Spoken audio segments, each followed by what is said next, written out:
আমন্ত্রণ বিশ্ব বাংলায়, সঙ্গে আছি আমি আফরিন সুমনা। শুরুতেই সংবাদ শিরোনাম। প্রবাসী কর্মীরা বেতন না পেলে শাস্তি পাবেন সৌদি আরবের নিয়োগকর্তারা। ওয়েস্ট প্রোটেকশন সিস্টেম WPS চালু করেছে দেশটি। ইতালিতে ভিসা আটকে যাওয়া বাংলাদেশিদের জন্য সুখবর দিল দূতাবাস। 20,000 ভিসা আবেদন নিষ্পত্তির আশ্বাস। এবং ইতালির কথা বলে 26 যুবককে পাঠানো হয় লিবিয়ায়। দালাল চক্রের খপ্পরে মাদারীপুর শরীয়তপুরের বহু পরিবার প্রতিকার চেয়ে মানববন্ধন।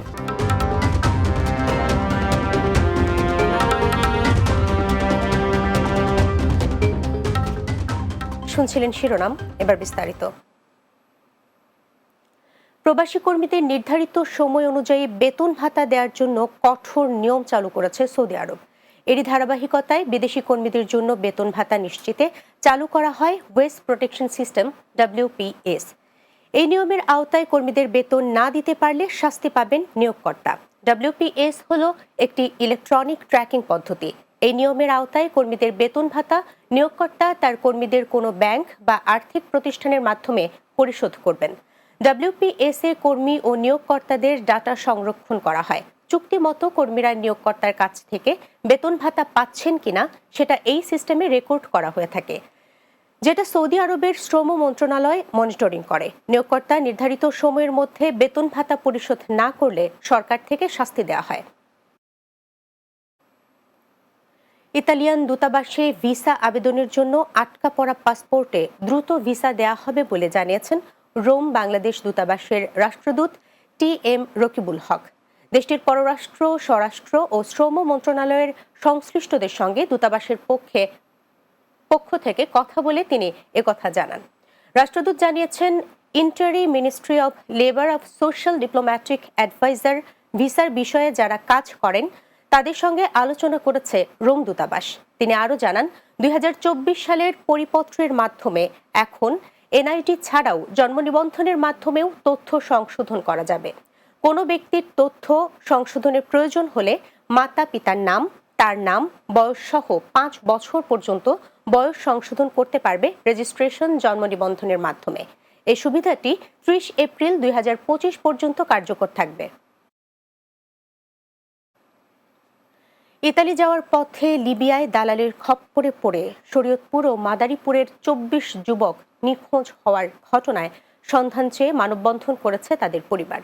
রোববার শরীয়তপুর জেলা প্রশাসকের কার্যালয়ের সামনে আয়োজিত মানববন্ধনে এ দাবি জানান তারা। এ সময় বক্তারা বলেন, আর্থিক সচ্ছলতা ফেরাতে গত মার্চে দালালের মাধ্যমে ইতালির উদ্দেশ্যে পাড়ি জমান শরীয়তপুরের 18 জন সহ মাদারীপুর জেলার 5 যুবক। পরে তাদের ইতালি পৌঁছানোর কথা বলে লিবিয়ায় মাফিয়া চক্রের হাতে তুলে দেয় স্থানীয় দালাল চক্র। এক পর্যায়ে তাদের জিম্মি করে পরিবারের কাছে নির্যাতনের ভিডিও পাঠিয়ে কয়েক দফায় মোটা অঙ্কের টাকা হাতিয়ে নেয় চক্রটি। এরপরও তাদের মুক্তি না দিয়ে উল্টো ভুক্তভোগী পরিবারগুলোকেই ভয়ভীতি দেখাচ্ছে চক্রটি।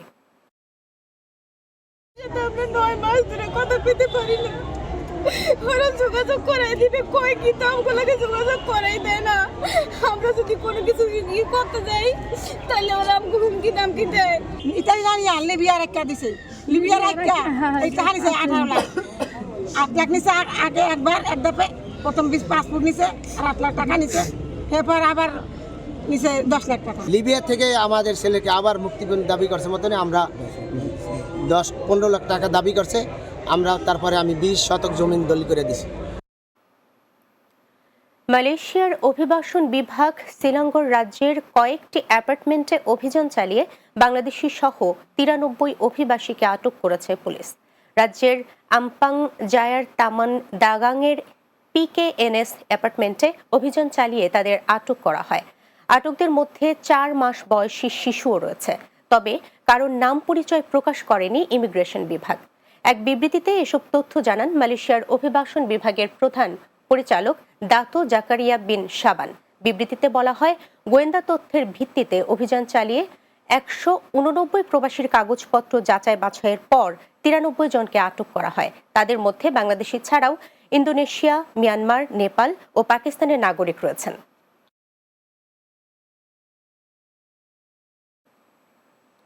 বিশ্ব বাংলায় নিচ্ছি বিরতি। ফিরে আসার পর অন্যান্য সংবাদের সাথে আরো যা থাকছে। অন্তর্বর্তী সরকারের কাছে ৭ দফা দাবি আয়বার, দালাল মুক্ত কনসুলেট, পরিচয়পত্র সহ ভোটার আইডি কার্ড ও বিমান টিকিটের দাম কমাতে চান প্রবাসীরা।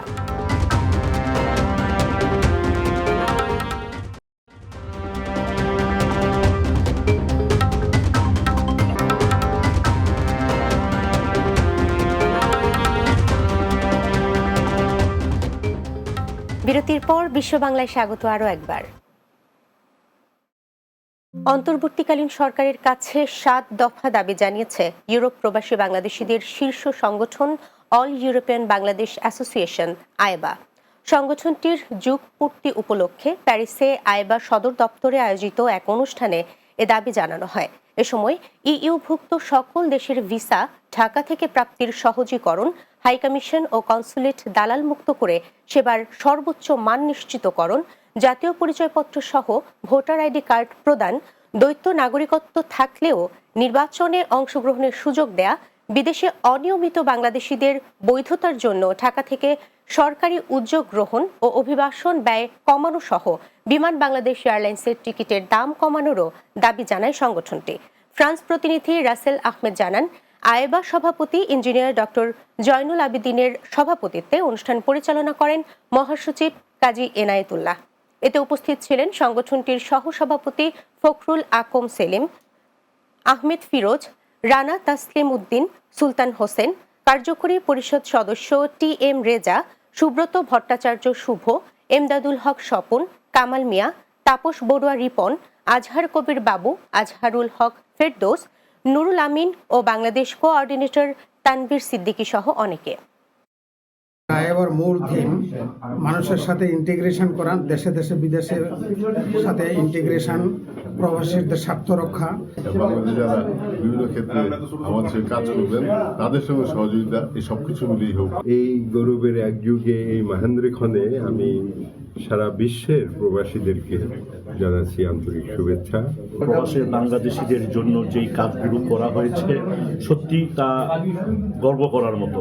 আগামী ভবিষ্যতের কর্মপরিকল্পনা আমরা চাই আইবা দীর্ঘজীবী হোক। প্রতি বছরের মতো এবারও মালদ্বীপে জিএস স্পোর্টস ক্লাব ফুটবল টুর্নামেন্টের আয়োজন করা হয়েছে। দেশটির রাজধানীর ফুটবল গ্রাউন্ডে অনুষ্ঠিত এই টুর্নামেন্টে বিভিন্ন দেশের অভিবাসীদের দল অংশগ্রহণ করেন। দেশের বাইরে সবচেয়ে বড় এই টুর্নামেন্টে প্রবাসীদের 22টি ফুটবল দল অংশগ্রহণ করেন। ফাইনাল ম্যাচে কুমভান্স একাদশ বনাম বিএফটি একাদশ 1-1 গোলে সমতায় থাকলেও ট্রাইব্রেকারে গিয়ে 1 গোলের ব্যবধানে শিরোপা অর্জন করেন কুমভান্স একাদশ।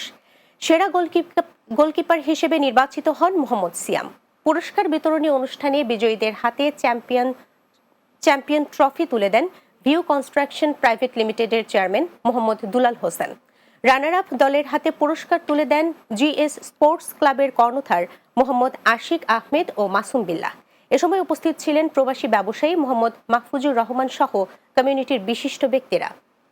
প্রবাসে আসার পরে খেলাধুলা করে অনেক ভালোই লাগছে, আর যারা এই টুর্নামেন্টটা ছেড়েছে তাদেরকে অসংখ্য ধন্যবাদ। প্রত্যেক মাসে এরকম একটা টুর্নামেন্টের আয়োজন করে যেন সবাই একটু আনন্দ উপভোগ করতে পারি। খেলাধুলা কিন্তু সবার জন্য, স্বাস্থ্যের জন্য, সব দিকের জন্য ভালো। তো এই প্রতি বছরই কিন্তু এই খেলাটা হবে। আমি চেষ্টা করবো 100% মালদ্বীপের স্পোর্টস মিনিস্টার আনার জন্য। চট্টগ্রাম সমিতি ওমানের সভাপতি ও এনআরবি সিআইপি অ্যাসোসিয়েশনের সাধারণ সম্পাদক ইয়াসিন চৌধুরীর মা খুরশিদা বেগমের আত্মার মাগফিরাত কামনায় দোয়া মাহফিল অনুষ্ঠিত হয়েছে। ওমান প্রতিনিধি পলাশ শীল জানান, চট্টগ্রাম সমিতি ওমানের উদ্যোগে দেশটির আল কুয়ের জাকের মল ফাহাম বলরুমে এ আয়োজন করা হয়। এতে দোয়া মোনাজাত পরিচালনা করেন মাওলানা আমির হোসেন আল কাদেরি। অনুষ্ঠানে ইয়াসিন চৌধুরী, সিআইপির পরিবারের সদস্য সহ স্থানীয় প্রবাসী বাংলাদেশিরা উপস্থিত ছিলেন।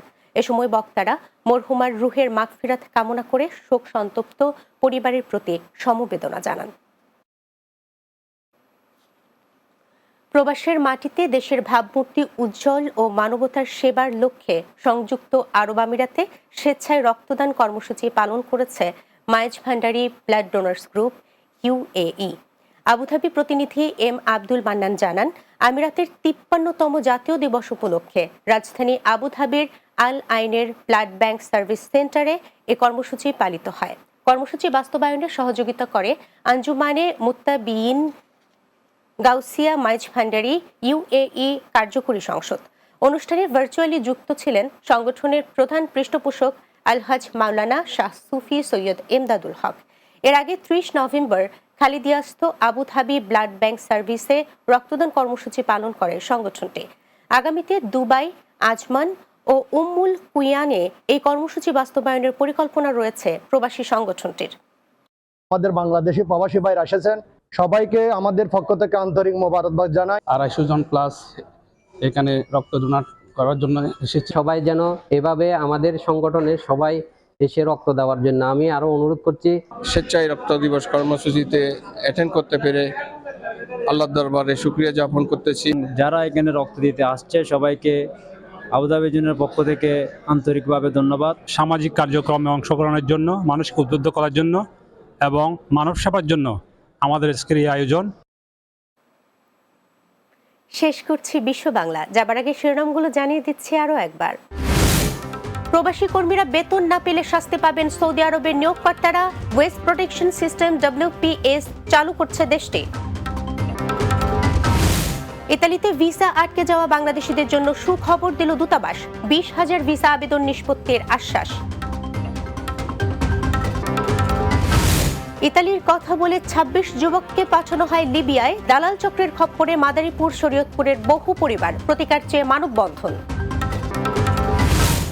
এবং অন্তর্বর্তী সরকারের কাছে 7 দফা দাবি আয়বার। দালাল মুক্ত কনসুলেট পরিচয়পত্র সহ ভোটার আইডি কার্ড ও বিমান টিকিটের দাম কমাতে চান প্রবাসীরা।